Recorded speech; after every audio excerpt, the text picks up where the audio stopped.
Sobat, pernah nggak kamu melihat seseorang yang kamu sayang sedang susah, lalu kamu ingin cepat-cepat menyelamatkan dia? Kamu tidak tahan melihat dia menangis, tidak tahan melihat dia jatuh, tidak tahan melihat dia belajar lewat proses yang sakit, tidak tahan melihat dia menghadapi konsekuensi dari pilihannya sendiri. Lalu kamu mulai masuk, kamu bantu dia, kamu atur, kamu carikan jalan keluar, kamu ambil alih semuanya. Awalnya kamu pikir itu kasih, tapi setelah beberapa waktu kamu mulai sadar. Mungkin kamu bukan sedang menolong, mungkin kamu sedang mengontrol, mungkin kamu bukan sedang membantu dia bertumbuh, mungkin kamu sedang menghambat proses Tuhan di dalam kehidupannya. Ini pertanyaan yang tidak mudah. Kapan menolong itu benar-benar kasih, dan kapan menolong justru menjadi cara kita mengambil alih pekerjaan Tuhan? Karena tidak semua pertolongan lahir dari hikmat. Ada pertolongan yang lahir dari kasih, tetapi ada juga pertolongan yang lahir dari kepanikan kita sendiri. Ada pertolongan yang membuat seseorang makin kuat di dalam Tuhan, tetapi ada juga pertolongan yang membuat seseorang makin bergantung kepada kita. Ada pertolongan yang menyembuhkan, tetapi ada juga pertolongan yang diam-diam membuat orang tidak pernah belajar bertanggung jawab. Dan ini penting sobat, sebagai orang Kristen, kita memang dipanggil untuk menolong. Galatia 6 ayat 2 berkata, bertolong-tolonganlah menanggung bebanmu. Jadi video ini bukan ajakan untuk menjadi cuek, bukan ajakan untuk membiarkan orang menderita, bukan juga ajakan untuk berkata, biarkan saja, itu proses Tuhan. Padahal sebenarnya kita sedang malas untuk peduli. Tidak, kasih Kristus tidak pernah dingin. Kasih Kristus tidak pernah pasif terhadap penderitaan. Tetapi kasih yang benar juga tidak selalu berarti kita harus mengambil alih semua hal. Kadang kasih berarti hadir, kadang kasih berarti menopang, kadang kasih berarti mendampingi, kadang kasih berarti menegur, dan kadang kasih berarti memberi ruang agar seseorang belajar berdiri di hadapan Tuhan. Ada sebuah ilustrasi sederhana. Seekor kupu-kupu sedang berjuang keluar dari kepompongnya. Prosesnya lama, kelihatannya berat. Tubuh kecil itu berusaha keluar sedikit demi sedikit. Lalu seseorang merasa kasihan dan membantu membuka kepompong itu. Kupu-kupu itu memang keluar lebih cepat, tapi sayapnya lemah. Ia tidak bisa terbang dengan baik, karena ternyata perjuangan keluar dari kepompong itu bukan kecelakaan. Itu bagian dari proses pembentukan. Tekanan itu menolong sayapnya menjadi kuat. Sobat, tentu manusia bukan kupu-kupu dan tidak semua penderitaan boleh dibiarkan. Tetapi ilustrasi ini mengingatkan kita pada satu hal. Tidak semua proses yang terlihat berat harus segera kita potong. Tidak semua air mata harus langsung kita hentikan. Tidak semua konsekuensi harus langsung kita ambil alih. Karena ada hal-hal yang sedang Tuhan bentuk justru melalui proses yang ingin kita percepat. Ada kedewasaan yang lahir dari tanggung jawab. Ada kerendahan hati yang lahir dari kegagalan. Ada iman yang lahir dari menunggu. Ada hikmat yang lahir dari keputusan yang harus dipertanggungjawabkan. Kalau kita selalu masuk terlalu cepat, kita bisa saja menghilangkan bagian dari proses yang Tuhan pakai untuk membentuk seseorang. Tetapi sekali lagi, jangan salah paham. Alkitab tidak pernah mengajar kita menjadi penonton dingin terhadap penderitaan sesama. Ada orang yang memang perlu ditolong, ada yang jatuh dan perlu diangkat, ada yang terluka dan perlu dirawat, ada yang lemah dan perlu didampingi. Kasih tidak berkata, urus saja sendiri. Tapi kasih juga perlu hikmat. Pertanyaannya bukan hanya, apakah saya menolong? Tetapi, pertolongan seperti apa yang sedang saya berikan? Apakah pertolongan saya membuat dia makin dekat kepada Tuhan atau makin bergantung kepada saya? Apakah saya sedang menjadi saluran kasih Tuhan atau sedang mengambil alih tempat Tuhan? Di dalam Markus 2, ada seorang lumpuh yang tidak bisa datang sendiri kepada Yesus. Lalu 4 orang sahabatnya mengangkat dia. Mereka membawanya kepada Yesus. Ketika rumah itu penuh dan mereka tidak bisa masuk lewat pintu, mereka naik ke atap. Mereka membuka atap itu, lalu menurunkan orang lumpuh itu tepat di hadapan Kristus. Nah, sobat, perhatikan, mereka menolong, mereka tidak pasif, mereka tidak berkata, kalau Tuhan mau sembuhkan, nanti juga sembuh sendiri. Tidak, mereka bergerak, mereka mengangkat, mereka mencari jalan, mereka berkorban. Tapi ini yang penting, mereka tidak menggantikan Yesus. Mereka melakukan bagian mereka, membawa sahabatnya kepada Kristus. Lalu mereka menyerahkan bagian yang hanya bisa dilakukan Kristus. Itulah pertolongan yang sehat. Menolong tapi tidak menggantikan Tuhan. Mendampingi tapi tidak menguasai. Membawa orang kepada Kristus bukan membuat orang terikat kepada kita. Kadang kita bilang kita menolong tapi sebenarnya kita ingin dibutuhkan. Kadang kita bilang kita peduli tapi sebenarnya kita takut kehilangan kendali. Kadang kita bilang kita mengasihi, tapi sebenarnya kita tidak tahan melihat proses yang tidak sesuai dengan cara kita. Ini bisa terjadi dalam banyak relasi.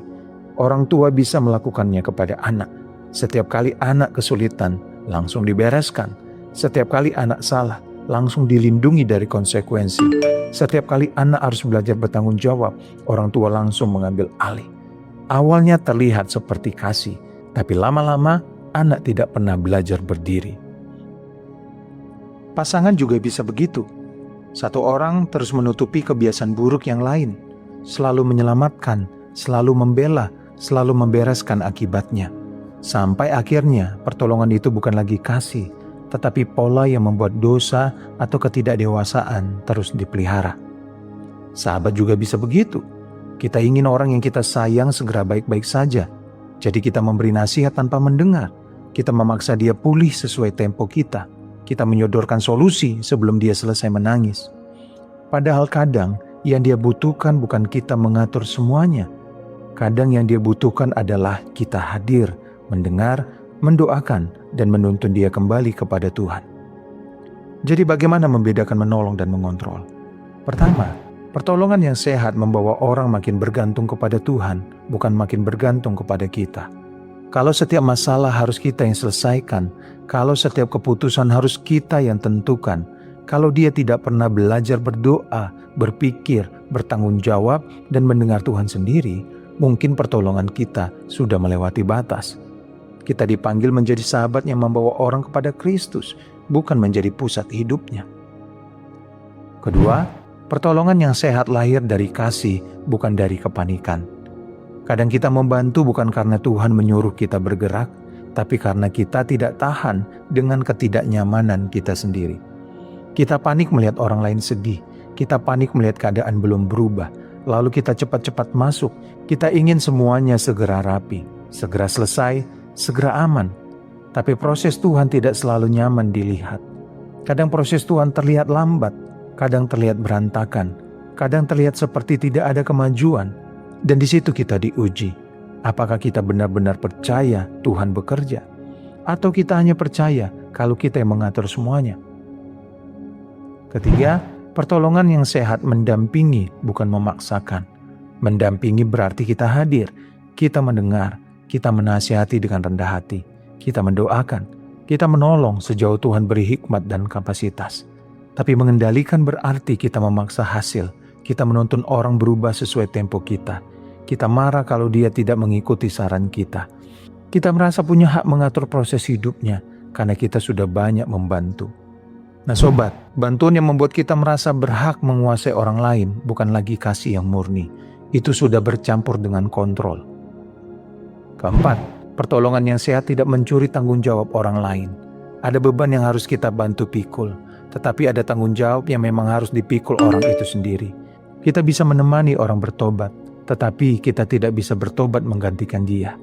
Kita bisa menasihati orang untuk jujur, tapi kita tidak bisa terus menutupi kebohongannya. Kita bisa mendoakan orang supaya berubah, tapi kita tidak bisa memaksa hatinya tunduk kepada Tuhan. Kita bisa mendampingi seseorang menghadapi konsekuensi, tapi kita tidak selalu harus menghapus semua konsekuensi itu. Karena kadang konsekuensi adalah guru yang Tuhan pakai. Dan kalau kita selalu menghapusnya, mungkin kita sedang menghalangi pelajaran yang Tuhan ingin tanamkan. Sobat, manusia tidak diciptakan untuk menjadi Tuhan bagi manusia lain. Kita diciptakan untuk mengasihi, untuk mendoakan, untuk menolong, untuk menanggung beban bersama, tetapi bukan untuk menggantikan Kristus. Dalam kehidupan gereja, kita saling menopang sebagai satu tubuh. Ketika satu anggota menderita, anggota lain ikut merasakan. Ketika satu orang jatuh, yang lain menolong mengangkat. Tetapi pusat penyembuhan tetap Kristus. Gereja bukan kumpulan orang-orang yang saling menjadi juru selamat. Gereja adalah tubuh yang bersama-sama datang kepada Sang Tabib Agung. Maka sebelum menolong berdoalah, Tuhan, apakah aku harus masuk? Tuhan, bagaimana aku harus menolong? Tuhan, bagian mana yang harus kupikul dan bagian mana yang harus kuserahkan kepadamu? Tuhan, apakah ini kasih atau kontrol? Pertanyaan-pertanyaan seperti ini menyelamatkan kita dari dua bahaya. Bahaya pertama, menjadi dingin dan tidak peduli. Bahaya kedua, menjadi terlalu mengontrol dan mengambil alih. Kasih Kristus tidak membawa kita ke salah satu ekstrim itu. Kasih Kristus membuat kita hangat tetapi bijaksana. Peduli tetapi tidak menguasai. Hadir tetapi tidak mencuri tempat Tuhan. Mungkin hari ini kamu perlu memeriksa beberapa relasi dalam hidupmu. Mungkin ada seseorang yang selama ini kamu bantu, tapi diam-diam kamu juga sedang mengontrolnya. Mungkin kamu menolong karena tulus, tapi juga karena takut. Takut dia gagal, takut dia sakit, takut dia kecewa, takut kamu dianggap tidak peduli. Dan Tuhan tidak sedang menuduhmu jahat. Mungkin hatimu memang mengasihi, tetapi kasih juga perlu dimurnikan. Kasih perlu dibersihkan dari kepanikan. Kasih perlu dibersihkan dari kebutuhan untuk mengontrol. Kasih perlu belajar percaya kepada Tuhan. Kadang yang paling rohani bukan masuk dan mengatur semuanya. Kadang yang paling rohani adalah hadir, mendoakan, dan tidak mencuri tempat Tuhan dalam proses seseorang. Jadi sobat, jangan berhenti menolong. Dunia ini sudah terlalu dingin kalau orang percaya berhenti peduli. Tetapi belajarlah menolong dengan hikmat. Jangan mengambil alih proses Tuhan. Jangan menjadikan dirimu juru selamat kecil. Jangan membuat orang lain bergantung pada kehadiranmu lebih daripada kepada Kristus.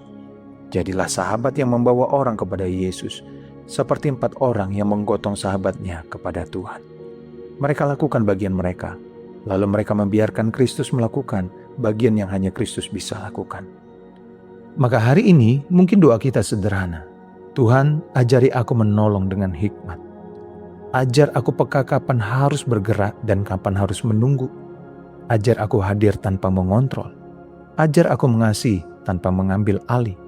Ajar aku membawa orang kepadamu, bukan kepada diriku sendiri. Sobat, mari kita berdoa. Tuhan Yesus Kristus, Anak Allah yang hidup, kasihanilah kami.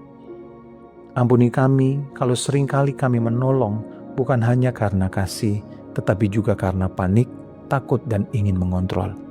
Ajar kami membedakan antara menolong dan mengambil alih.